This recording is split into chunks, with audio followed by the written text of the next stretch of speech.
Pandemic-related burnout. MHA 575, Current Events in Healthcare. Southern Illinois University, January 30th, 2021. I'm Vicki Brown. In this presentation, I will be talking about a common problem among the healthcare workforce during the pandemic COVID-19. The common problem is pandemic-related burnout. Students will learn the difference between pandemic-related burnout and the generalized term burnout that we've all come to know. I will present students with the factors associated with pandemic-related burnout. There will be a discussion about the costs associated with burnout, and then I will go into a discussion about mitigation and prevention of burnout. Finally, I will present students with some tactics to regain employee engagement and how healthcare leaders can effectively empower employees to feel like a big part of the organization. The COVID-19 pandemic has taken its toll on people all over the world. One of the hardest hit sectors has been healthcare.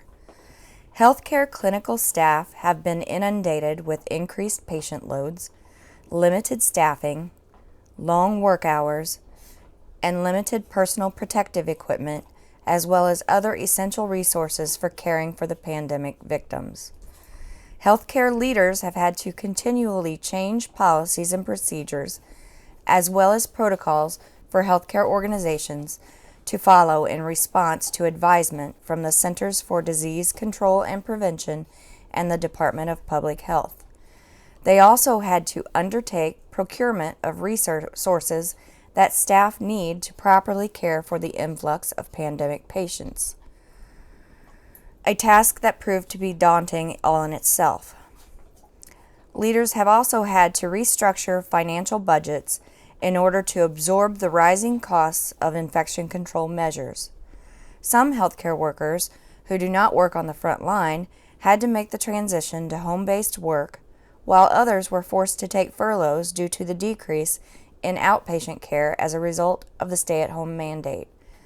Hospitals who did not have telemedicine services had to scramble quickly and get it up and running in order to preserve some of the revenue gained from outpatient care. All of these things combined have taken its toll on the healthcare industry workforce. Healthcare staff at all levels are experiencing a new type of exhaustion and mental drain. Some have even experienced a feeling of hopelessness and isolation. These symptoms are representative of a new type of burnout, pandemic-related burnout. My current event article this week was written by Camille Preston, PhD, and published in Psychology Today on January 5th, 2021. In the article, Preston explains that the new type of burnout, pandemic-related burnout, is very different than the generalized term burnout. She explains that burnout is defined as an individual's failure to manage chronic stress. She goes on to explain that by this type of definition, the term burnout is individualized, meaning that it is the fault of the individual that he or she is suffering from burnout. Preston further says that this is not the case with pandemic-related burnout. Pandemic-related burnout is characterized by anxiety, depression, and isolation as a result of dealing with the constant stress of the pandemic. Preston explains that this is not individualized because the characteristics are endured by millions around the globe to the point where people just feel that they have to go through it and see it as the new normal. Because of this, she suggests that a different approach be taken in an effort to prevent or mitigate pandemic-related burnout. Burnout already costs the healthcare industry almost $190 billion a year. Preston suggests that these costs are expected to rise due to pandemic-related burnout. Around mid-year of 2020, Chesler, Lane, Petrowski, Wiley, Christensen, Nijai, Weaver, Robbins, Facer-Childs, Barger and Chesler and Howard, and Rajaratnam performed a survey on behalf of the Centers for Disease Control and Prevention to determine the effects of the pandemic on the mental health of individuals. Their study revealed that 41% of those surveyed demonstrated at least one symptom of pandemic-related burnout. Preston further reports that by December 2020, that number had risen to 76%. In that study that was performed by Spring Health, 57% of those surveyed said that COVID-19 worries contributed to their burnout symptoms. In Preston's article, the author suggests 4 different methods for prevention and mitigation of pandemic-related burnout. Preston said that there are 4 things that can be done on a personal level to prevent and mitigate pandemic-related burnout. First on her list is to conduct a personal assessment. The personal assessment should examine 4 key levels of energy: physical, emotional, personal, and spiritual. Preston suggests that rating energy level on a Likert scale of 1 to 10, with 1 being the lowest amount of energy and 10 the highest. After each of the 4 levels have been established, the one with the lowest score should be given the most attention. For example, if the physical energy scale is the lowest, the individual needs to focus on activities to help rebuild that energy level. It might be ensuring more hours of sleep, or it could be going for a run or a workout in the gym. For the personal level, it could be scheduling a virtual visit with friends to restore that energy level. Directly related to the first step of conducting a personal assessment is the development of a list of activities that an individual knows would revive depleted areas. After creation of the list, a schedule should be created delineating time for each of the activities that create personal satisfaction. The third effort to reduce or prevent pandemic-related stress is to reduce the number of decisions that are made every day. Simplify life. In the article, Preston relates this measure to the book written by Barry Schwartz called The Paradox of Choice, a novel demonstrating how too many choices make life more complex, even something as trivial as purchasing a pair of blue jeans. By limiting the number of decisions we make on a daily basis, we limit the amount of stressors that we allow into our life. The fourth idea is to reduce or prevent pandemic-related stress is to celebrate the small wins. Preston suggests that we all take a few minutes to evaluate what the pandemic has taught us. This should be on a personal level as well as evaluating what has been learned within our careers, our family, etc. Spring Health conducted a survey in late 2020 to explore pandemic-related burnout.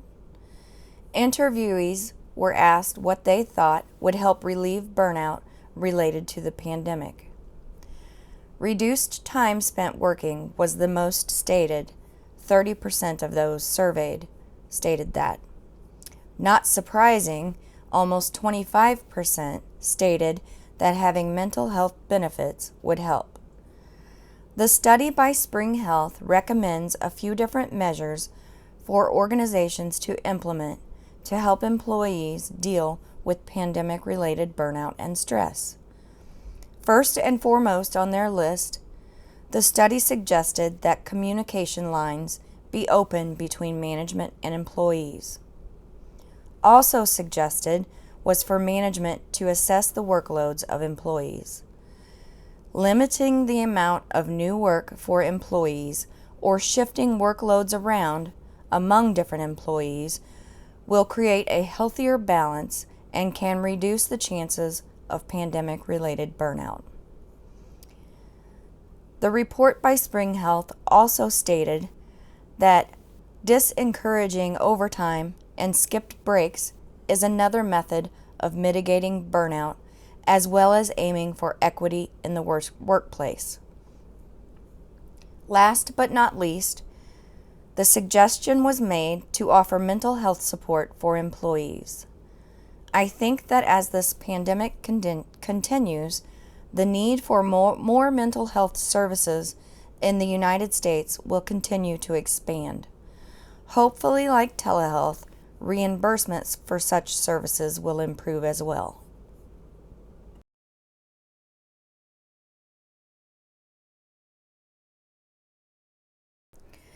Pandemic-related burnout makes me think about the addition of care team well-being to the triple aim, making it the quadruple aim.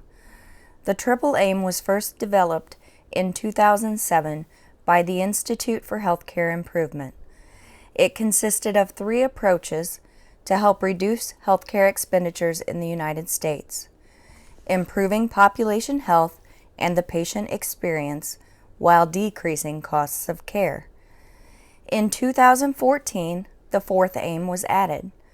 Rasso states that as a nurse, she was excited to see the addition of care team well-being.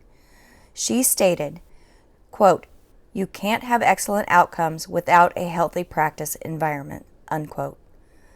A study performed by Whittington, Shaw, McKinney, and Collins aimed at showing the importance of tending to care team well-being to prevent or mitigate burnout. This quantitative study revealed that over half of those surveyed reported employee exhaustion rated on the Malachi Burnout Inventory Scale of greater than 27. Their study showed a statistical significance on areas of work life that influenced employee exhaustion. The study recommendations included developing an employee wellness initiative to promote a culture where there is more happiness found in the work environment. Increased patient satisfaction and improved patient outcomes will result from a workplace culture of happiness. But how do we achieve care team well-being? During the pandemic, it has become evident that the healthcare workforce needs initiatives towards creating a happier and healthier work environment. First on the list of creating a happier work environment for healthcare leaders is to ensure that staff know that they are appreciated. Initiatives like improved communication help staff feel as if they are part of the whole team. There have been several ways that the leadership where I work has done this over the past year to improve the work environment. At my organization, the CEO sends out a weekly email, text, and phone call to all employees, keeping them informed on the status of the pandemic, the numbers within our region, and any new policies, etc., going on within the organization. The staff is always kept informed. Even before the pandemic, my organization had an employee appreciation committee. Since the start of the pandemic, though, Employee Appreciation Committee has held several different functions to help ensure that employees feel appreciated. Periodically, the staff is treated to free meals. During the week of payday, they give out snacks or have an ice cream social, or like this past week, they had hot chocolate for all employees. Staff have also been given material things as a token of appreciation for all of the extra work that has been performed over the past year. Things like clothing and masks with the hospital logo on them, gift cards to local merchants, etc. were given out. When the fitness center was closed for the second time since the pandemic started, myself and the CEO decided that offering free fitness memberships for the employees for the duration of the closure was a good way for staff to alleviate stress. Employee membership increased by 30%, and it was relayed to me that staff were very pleased with the effort and felt that it helped relieve some of the stressors of the workday. The hospital also joined forces with a virtual counseling center so that employees could receive free counseling during the pandemic. These are all examples of how care team well-being can be addressed. The next slide is a short video of a frontline healthcare worker as she describes the effects of the pandemic on her mental health. I think it is a prime example of how the majority of healthcare is feeling these days. Well, if I'm being honest, I don't think I'm doing well anymore.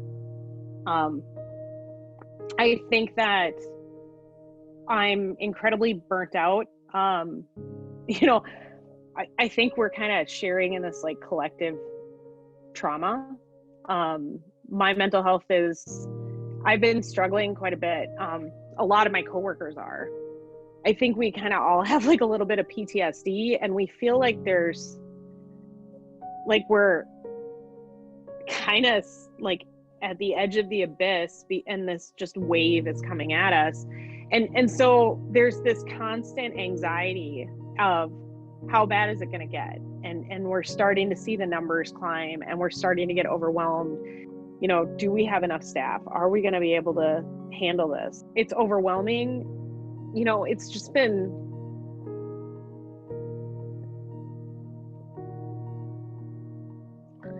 just awful. In April, I remember we had this man who came in and he had COVID and he was not doing well. And the nurse went out, his son was sitting in the parking lot because we weren't letting visitors in. And she said, "Have you checked on your mom? Your dad has COVID and he's not doing well, and I'm not sure he's going to survive this." And she was very honest, talking in the parking lot with this son.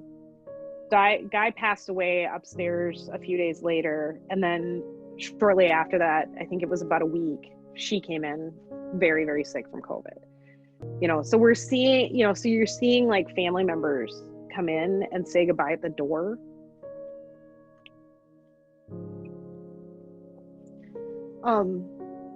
And I think that's very different. And, you know, I think that is weighing on a lot of us.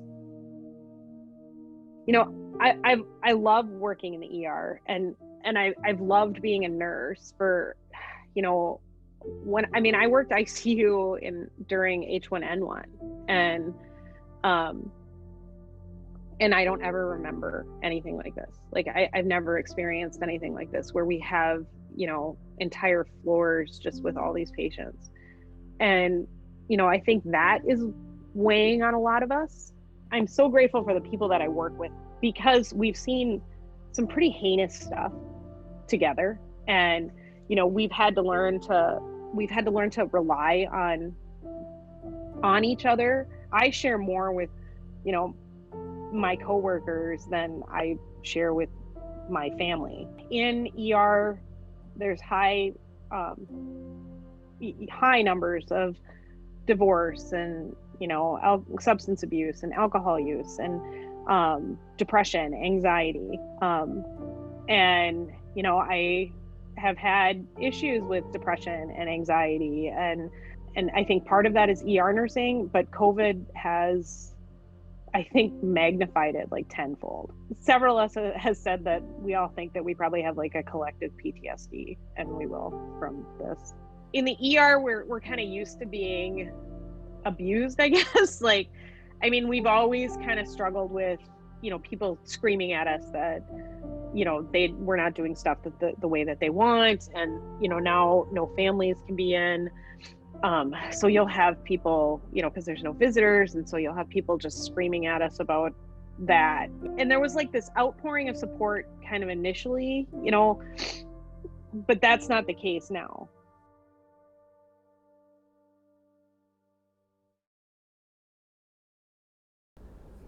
As I conclude, pandemic-related burnout has become a common ailment for people all around the world. In healthcare, we must take care of ourselves before we can be expected to take care of others. Healthcare organizations have stepped up to help employees deal with the pandemic in an effort to reduce and prevent pandemic-related burnout. improved communication, employee appreciation, and engagement efforts, and offering wellness-type interventions such as fitness and mental health counseling services will help foster a culture where employees feel appreciated and valued. On a personal level, taking steps on your own to mitigate feelings of pandemic-related burnout, such as exhaustion and isolation, can also help improve your outlook towards the work environment. Taking time to do things for yourself is one way to help improve symptoms. The pandemic is far from over at this point, and I think that more and more we will see the numbers rise in people suffering from pandemic-related burnout, both in and out of healthcare. Thank you for viewing my presentation. It was a great project for myself, as I can definitely say that I myself am suffering from some symptoms of pandemic-related burnout, and it gave me a new perspective on ways that I can change that.